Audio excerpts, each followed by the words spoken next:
ॐ सोमनाथाय नमः। ॐ मल्लिकार्जुनाय नमः। ॐ महाकालेश्वराय नमः।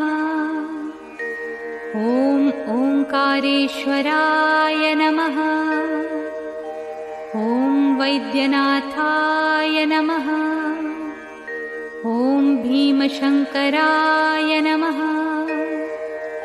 ॐ रामेश्वराय नमः। ॐ नागेश्वराय नमः। ॐ विश्वेश्वराय नमः। ॐ त्र्यंबकेश्वराय नमः। ॐ केदारेश्वराय नमः। ॐ भुस्मेश्वराय नमः।